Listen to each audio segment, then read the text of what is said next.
El Evangelio de Mateo, capítulo 4, versículos del 12 al 23, nos cuenta que tras el arresto de Juan el Bautista, Jesús se retira a Galilea, pero no se queda en su casa de Nazaret, se traslada a Cafarnaún, una ciudad portuaria eh, al lado del mar. Esto parece ser un detalle sin importancia, pero para Mateo es el cumplimiento de una promesa. El pueblo que habitaba en tinieblas vio gran luz.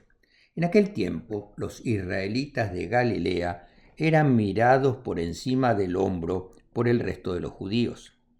Eran campesinos y pescadores, gentes de manos ásperas por el trabajo, personas que manejaban un lenguaje sencillo. Tenían fama de ser rudos e incultos, pero también eran conocidos por ser leales y sinceros. No eran tan rígidos como con las normas de alimentación como las personas de Jerusalén, y convivían con personas de otras creencias debido a las rutas comerciales. Allí se vivía la fe del pueblo, la de la sinagoga rural, la de las costumbres que pasaban de abuelos a nietos. Jesús, el Mesías que todos esperaban como un príncipe guerrero que llegaría a caballo para liberar a la nación con espada, sorprende al mundo. Primero no nace en un palacio, sino en un pesebre de Belén. No vive en la comodidad, sino que huye a Egipto como un refugiado y no comienza su obra en el templo, en la capital, sino en una ciudad casi sin importancia. Jesús nos enseña que Dios tiene una opción preferencial por los pequeños, por los más débiles y desprotegidos. Dios no busca el brillo del poder, busca la verdad del corazón que sufre. ¿Y cuál es el mensaje de Jesús para toda esta gente olvidada? Arrepiéntanse porque el reino de los cielos ha llegado. Esta palabra arrepiéntanse la sentimos o entendemos como un regaño, pero realmente lo que significa es cambiar la mente, cambiar la dirección del corazón. Jesús nos invita a dejar de mirar al mundo con ojos de egoísmo y miedo para empezarlo a ver con los ojos de Dios. El reino de Dios no es un partido político ni un lugar en las nubes. Es un mundo donde la violencia deja de ser la respuesta, donde la justicia abraza al que no tiene nada, donde no hay odios, ni guerras, ni hambre. Es un mundo de igualdad, donde la humanidad puede vivir con alegría. La misión de Dios es que nosotros, todos nosotros, sus preciosas criaturas, seamos felices. Los milagros que Jesús realiza, sanar enfermos, devolverle integridad a los débiles, no son espectáculos como de un reality de la televisión.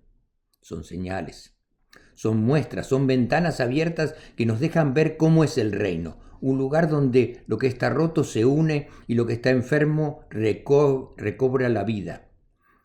Jesús no solo habla del amor, Él hace el amor visible. Y para llevar este mensaje a todo el mundo, Jesús necesita compañeros. Pero fíjense bien, no va a buscar a los perfectos, a los importantes, a dirigentes, sino a la gente común que está cerca de Él. Se acerca a la orilla del mar y llama a Simón, a Andrés, a Santiago y a Juan. Eran pescadores, hombres acostumbrados a los trabajos más exigentes, a conseguir el alimento diario con el sudor de su frente. Y Jesús conoce su realidad. Sabe que son hombres acostumbrados al trabajo duro, a luchar contra las inclemencias del mar y las tormentas. Sabe que muchas veces, después de intentarlo una y otra vez, han tenido que recoger sus redes y volver a la casa con las redes vacías y el corazón pesado. Jesús confía en ellos precisamente por esa resistencia, por su valor y determinación, y le dice: vengan conmigo y los haré pescadores de hombres. No les ofrece comodidad ni riqueza, les ofrece una tarea extraordinaria: rescatar a la humanidad del mar del olvido y la desesperanza. Y en ellos se encuentra que todos tienen un acto de fe total y dejan sus redes y lo siguen. No necesitaron que Jesús les vendiera la idea con grandes promesas materiales. Su llamado fue directo al corazón porque en Jesús vieron la luz que sus almas deseaban. Hoy nosotros somos esos discípulos llamados a hacer brillar esa luz. Y para entender qué significa seguir a Jesús a costa de la propia vida, quiero contarles una historia que conmueve los corazones y que ocurrió en medio de la oscuridad más profunda del siglo XX, en un lugar del cual últimamente estamos oyendo mucho, Dinamarca, a quien pertenece Groenlandia, y la que estamos teniendo un problema en este momento de tipo internacional. Durante la Segunda Guerra Mundial, en octubre de 1943, los ocupantes nazis en Dinamarca decidieron que era el momento de arrestar y deportar a todos los judíos daneses hacia los campos de exterminio. Era una orden de muerte. Sin embargo, algo asombroso pasó.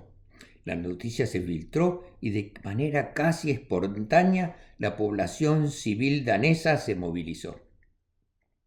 No fue solo un líder o un grupo político. Fueron médicos que escondieron a judíos en hospitales haciéndolos pasar por pacientes bajo nombres falsos. Fueron estudiantes que los ocultaron en sótanos. Y fueron vecinos comunes que abrieron sus casas arriesgándose a ser fusilados. Pero los protagonistas más parecidos a los discípulos de que hoy hablamos fueron los pescadores de los pueblos costeros como Lilipeje. Eran esos pescadores, hombres sencillos como Pedro y Andrés, convirtieron sus pequeñas barcas de trabajo en arcas de salvación. Durante noches enteras, bajo la vigilancia de las patrullas enemigas, cruzaron el mar hacia Suecia, llevando a miles de personas. Lo hicieron sabiendo que si los descubrían, su destino sería la muerte o el campo de concentración. Gracias a la valentía de un pueblo entero que decidió que sus vecinos judíos eran ante todo sus hermanos, se salvaron más del 95% de todos los judíos de Dinamarca. Años después, cuando se les preguntaba por qué arriesgaron todo por personas que a veces ni conocían, la respuesta de los daneses era la misma que la de los habitantes de Galilea o de cualquier persona que vive el reino. Era lo que había que hacerse. Eran nuestros vecinos, eran seres humanos. El mandato del Señor es claro: amar al prójimo como a nosotros mismos. Y ese amor no pregunta la religión, la raza o el origen, solo ve la necesidad y responde. Esta historia nos debe hacer pensar. Jesús nos sigue llamando hoy para que participemos en su misión. Seguramente nos preguntamos, ¿y qué debo hacer como discípulo? Las respuestas empiezan por reconocer las Galileas de nuestro tiempo. Pensemos en nuestros hermanos latinos que cruzan fronteras enfrentando peligros inimaginables, muchas veces viviendo en las sombras y con el temor constante de ser deportados. Pensemos en los explotados, los discriminados, los maltratados en nuestras propias ciudades. Ellos representan hoy a esos galileos despreciados de los que habla el Evangelio. Ser discípulo de Jesús es hacer brillar la luz de la esperanza en esos lugares de dolor. Iluminar con su amor cuando recibimos al necesitado, cuando apoyamos al desfavorecido, cuando damos consuelo al que sufre. No podemos quedarnos cómodos en nuestra propia metrópoli de bienestar espiritual, mientras afuera hay hermanos que caminan en tinieblas. Debemos trabajar juntos sin bajar los brazos para construir ese reino de justicia. Vivir el amor al prójimo no es un sentimiento pasajero, es una decisión de vida. Es aceptar la invitación de Jesús a ser sus discípulos y con nuestras acciones a ser nuevos discípulos. Jesús empezó en una ciudad pequeña con gente común. Su ministerio no fue solo de palabras, sino de manos que sanan y pies que caminan junto al que sufre. Hoy el llamado sigue resonando en nuestras propias vidas. No importa si te sientes rudo o inculto, como los pescadores de Galilea. No importa si sientes que tus redes están vacías. Jesús se fija en ti. Él sabe de lo que eres capaz cuando el amor llena tu corazón. Él te llama a ser parte de ese proceso transformador de nuestra sociedad para hacer que brille la gran luz que ilumine a toda la humanidad. Aceptemos ese desafío de luz. Seamos como aquellos pescadores que cruzaron el mar para salvar vidas. Seamos como Pedro y Andrés, que dejaron sus seguridades para seguir la verdad. Porque al final del día, lo único que realmente transforma el mundo no es el poder, ni el dinero, ni la fuerza, sino el amor valiente que se entrega por los demás. Que nuestra vida sea hoy ese reflejo del reino y que nuestras acciones hablen tan fuerte de Dios que otros también quieran dejar sus redes y seguirlo. Y que Dios los bendiga siempre. Amén.